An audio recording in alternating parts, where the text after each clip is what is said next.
Good morning students. आशा करता हूँ कि आप सब खैरियत से होंगे। अपना ध्यान रखें और घर से बाहर बिल्कुल न जाएं जब तक कि इमरजेंसी ना हो। तो देखिए, जो टॉपिक हम डिस्कस कर रहे हैं वो मौर्य शासन काल के बारे में, मौर्य साम्राज्य के बारे में डिस्कस कर रहे हैं। और पिछली क्लास में हमने चंद्रगुप्त मौर्य की अचीवमेंट्स, उसकी सफलताओं के बारे में पढ़ा था, उसके विजय अभियानों के बारे में। और मैंने आपको बताया था कि उसने 322 ईसा पूर्व से लेकर और 298 ईसा पूर्व तक शासन किया। चंद्रगुप्त मौर्य की मृत्यु के बाद उसका पुत्र बिंदुसार राजगद्दी पर बैठा। ठीक है। बिंदुसार को यूनानी ग्रंथों में, यूनानी इतिहासकारों ने अमित्रोकीट्स बताया है। ये अमित्रोकीट्स एक शासक का नाम है जो कि बिंदुसार ही था। ये लोग अपने नाम रख दिया करते थे अपने हिसाब से, तो इन्होंने बिंदुसार को अमित्रोकीट्स कहा है। और अमित्रोकीट्स का जो संस्कृत अर्थ है वो है अमित्र घात। अमित्र घात का मतलब होता है शत्रुओं का नाश करने वाला, the slayer of foes. Slayer means नाश करने वाला, फोज यानी दुश्मन, FOES। तो शत्रुओं का नाश करने वाला जो है अमित्र घात, या यूनानी भाषा में इसे अमित्रोकीट्स या अमित्रकेटे भी कहा जाता है। तो अनुमान ऐसा लगाया जाता है कि अमित्रकेटे ने कोई शासक रहा होगा, उसने बिंदुसार की उपाधि धारण की होगी यूनान में।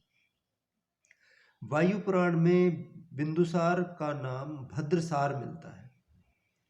मैंने आपको बताया था कि जो पुराण हैं उनमें वंशावलियां हैं, तो बिंदुसार का नाम उसमें भद्रसार मिलता है। और आप जानते हैं कि चंद्रगुप्त मौर्य की मृत्यु के बाद, चंद्रगुप्त मौर्य के समय में ही जो है चाणक्य चंद्रगुप्त मौर्य का प्रधानमंत्री था, तो उसकी मृत्यु के बाद भी वही जो है बिंदुसार के शासनकाल में प्रधानमंत्री बना रहा। और एक ग्रंथ के अनुसार चाणक्य ने 16 राजधानियों के राजाओं और अमात्यों को, अमात्य यानी मिनिस्टर्स का नाश किया। और एक लंबे संघर्ष के बाद उसने पूर्वी और पश्चिमी समुद्र के बीच सारी भूमि पर अधिकार कर लिया, ऐसा माना जाता है। बिंदुसार के शासनकाल में अनेक घटनाएं घटी, जैसे कि ऐसा माना जाता है कि उसके काल में तक्षशिला में 2 बार विद्रोह हुआ था। तक्षशिला आप जानते हो गांधार प्रांत की राजधानी हुआ करती थी। गांधार क्या था? गांधार एक महाजनपद हुआ करता था जो आज पाकिस्तान में स्थित है। तो जब तक्षशिला में विद्रोह हुआ तो उस विद्रोह को समाप्त करने के लिए बिंदुसार ने अपने बड़े पुत्र सुसीम को भेजा, लेकिन वो असफल रहा। तो फिर बिंदुसार ने अपने दूसरे नंबर का जो पुत्र था यानी अशोक, उसको भेजा। और जैसे कि हमें पता चलता है दिव्य वदान से और अन्य ग्रंथों से कि बिंदुसार के समय जो तक्षशिला में विद्रोह हुआ था, उसमें उस विद्रोह को अशोक ने जो है सफलतापूर्वक दबा दिया था। उसका बड़ा भाई सुसिम उसको, उस विद्रोह को दबाने में असफल रहा था। चंद्रगुप्त मौर्य की भांति बिंदुसार ने भी विदेशों के साथ घनिष्ठ संबंध स्थापित किए। जैसे आप जानते हो कि चंद्रगुप्त मौर्य के समय में सेल्यूकस निकेटर था, यूनानी शासक। सेल्यूकस निकेटर ने एक राजदूत को भी भेजा था, मैगेसनीस को। तो इसी तरह से माना जाता है कि सेल्यूकस का जो उत्तराधिकारी हुआ, जिसका नाम था एंटियोकस, एंटियोकस ने अपना राजदूत डाइमैक्स या डीमैक्स वो बिंदुसार के दरबार में भेजा था। यानी जैसे चंद्रगुप्त मौर्य के समय में सेल्यूकस निकेटर ने मैगेसनीस को भेजा था, ऐसे ही बिंदुसार के समय में एंटियोकस जो शासक था सेल्यूकस के बाद का, उसने डाइमैक्स नामक एक अपने राजदूत को बिंदुसार के दरबार में भेजा था। और बिंदुसार ने तो यूनानी शासक से एक दार्शनिक भेजने को भी कहा था। इसके लिए उसने एक पत्र भी लिखा था। इसी प्रकार से मिस्र के राजा टॉलमी फिलाडेल्फस के साथ भी बिंदुसार की मित्रता थी, और उसने भी टॉलमी फिलाडेल्फस द्वितीय ने भी एक राजदूत भेजा था जिसका नाम था डायोनिसस। ये बिंदुसार के दरबार में आया था। तो बिंदुसार के बारे में और कोई डिटेल हम नहीं पढ़ते, इतना इम्पोर्टेंट नहीं है। बस ये कुछ ऑब्जेक्टिव टाइप क्वेश्चंस के लिए आपको चीज़ें याद रखनी है जो मैंने आपको बताई हैं। एक तो यूनानी राजदूत कौन आया था? यूनानी राजदूत डायमैक्स आया था, और मिस्र से जो राजदूत आया था वो डायोनिसस आया था। तो ये चीज़ें आपको याद रखनी है। पुराणों के अनुसार बिंदुसार ने लगभग 24 साल तक शासन किया, यानी 273 ईसा पूर्व में उसकी मृत्यु हो गई थी। कुछ इतिहासकार कहते हैं कि 28 साल तक शासन किया था, 269 ईसा पूर्व में मृत्यु हुई थी, तो इस बारे में विवाद है। तो इस प्रकार ये बिंदुसार का शासनकाल था। अब जो हम बात करने जा रहे हैं, जो मोस्ट इम्पॉर्टेंट टॉपिक है आपके इस चैप्टर का, वो है प्रियदर्शी अशोक के बारे में, या अशोक महान के बारे में। तो देखिए, बिंदुसार की मृत्यु के पश्चात अशोक मौर्य अब मगध के राज सिंहासन पर बैठा। चंद्रगुप्त मौर्य का वो पोता था और बिंदुसार का पुत्र था। ऐसा माना जाता है कि अशोक का जन्म लगभग 304 ईसा पूर्व में हुआ था, और बौद्ध परंपरा जो कहती हैं वो ये मानती हैं कि बिंदुसार नामक शासक की 16 रानियां थीं, और उन 16 रानियों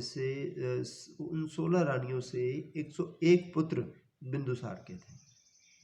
उसमें जो सबसे बड़ा भाई था, उन भाइयों में 101 पुत्रों में, वो था सुसिम। सुसिम के बाद नंबर आता था अशोक का, उसका दूसरा नंबर था। लेकिन अशोक बाल्यकाल से ही अपने भाइयों में सबसे ज्यादा योग्य और कुशल था। उसकी योग्यता को देखते हुए 18 वर्ष की आयु में ही उसको अवंती का जो है राजकुमार घोषित कर दिया था, या प्रांतपति उस समय कहा जाता था, या गवर्नर भी बोलते हैं। अवंती का गवर्नर उसको बना दिया गया था। अवंती आप जानते हैं एक महाजनपद था जिसकी राजधानी उज्जैनी थी। आपने महाजनपदों के बारे में पढ़ा है। और ये मैंने आपको बताया कि बिंदुसार के शासनकाल में जब तक्षशिला में विद्रोह हुआ तो उसका अशोक का बड़ा भाई सुसीम उस विद्रोह को दबाने में असफल रहा। तो इस विद्रोह को दबाने के लिए बिंदुसार ने अशोक को भेजा, और उसने कुशलतापूर्वक उस विद्रोह को दबा दिया। अच्छा, इसके बाद हम बात करते हैं अशोक के बारे में। तो हमें बौद्ध परंपराओं से ये ज्ञात होता है कि अशोक ने अनेक विवाह किए थे। जैसे कि माना जाता है कि उसकी 5 रानियां थीं, महादेवी, कारवकी, असंधिमित्रा, पद्मावती और तिक्षरक्षिता। और अशोक के इन 5 रानियों से 4 पुत्र हुए, महेंद्र, तीवर, कुणाल और जालोक, और 2 पुत्रियां उत्पन्न हुई, संधिमित्रा और चारुमती। तो ये अशोक की एक तरह से फैमिली डिटेल मैंने आपको बता दी है। बस आपको याद रखना है कि अशोक के बड़े भाई का नाम सुसिम था। उसकी 5 मतलब अशोक की 5 पत्नियां थीं, महादेवी, कौरवकी, संधिमित्रा, पद्मावती और तिक्षरक्षिता, जिनसे 4 पुत्र और 2 पुत्री थे। 4 पुत्र कौन से थे? महेंद्र, तीवर, कुणाल और जालोक, और 2 पुत्री जो है संधिमित्रा और चारुमती। और ये शायद आपको पता हो कि अशोक ने अपने बेटे महेंद्र और अपनी पुत्री संधिमित्रा को श्रीलंका में बौद्ध धर्म के प्रचार के लिए भेजा था। ये इन दोनों के नाम वहाँ आते हैं। अच्छा, अब हम बात करते हैं कि बिंदुसार के 101 पुत्र हुए। अब उनमें से राजगद्दी पर कौन बैठा बिंदुसार की मृत्यु के बाद? तो बिंदुसार की मृत्यु के बाद अशोक राजगद्दी पर बैठा। हालांकि he was not the eldest son. उत्तराधिकार का नियम तो वैसे ये कहता है ना कि जो सबसे बड़ा पुत्र होता है, यानी जो ज्येष्ठ पुत्र होता है, वो राजा की मृत्यु के बाद राजगद्दी पर बैठता है, लेकिन ऐसा नहीं हुआ, क्योंकि अशोक सबसे योग्य था, सबसे काबिल था, तो वो जो है राजगद्दी का दावेदार था एक तरह से। और राजगद्दी प्राप्त करने के लिए उसको अपने 99 भाइयों का वध करना पड़ा। इतने बड़े रक्तपात के कारण ही ऐसा माना जाता है कि बिंदुसार की मृत्यु तो हुई तो 273 ईसा पूर्व में, और अशोक का जो राज्याभिषेक हुआ वो 269 ईसा पूर्व में हुआ। इसका मतलब कि 4 वर्ष अशोक को अपने भाइयों के साथ संघर्ष करने में निकल गए। बस उसने एक भाई को छोड़ा था जो उसका सगा भाई था, बाकी सारे सौतेले भाई थे। वो सगे भाई का जो नाम था वो था तिष्य। केवल उसने अपने भाई तिष्य को यानी यूट्रीन ब्रदर को उसने छोड़ा था, बाकी 99 सौतेले भाइयों की उसने हत्या कर दी थी। ये बात जो है ये लिखी है दिव्य वदान में। मैं सोर्स साइट कर रहा हूँ ताकि आपको पता हो। कुछ कहते हैं कि ये बहुत अतिशोक्तिपूर्ण वर्णन है, ऐसा नहीं था, अशोक ने इस तरह से नहीं किया था, और उसने राजगद्दी की प्राप्ति के लिए केवल 5 भाइयों का वध किया था। और ये सारी बातें हैं, लेकिन ये बातें विवाद की हैं, इसमें हम नहीं पढ़ेंगे, केवल हम स्रोत का नाम लेते हुए वही इस ग्रंथ में लिखा है, बस ये बात कह सकते हैं।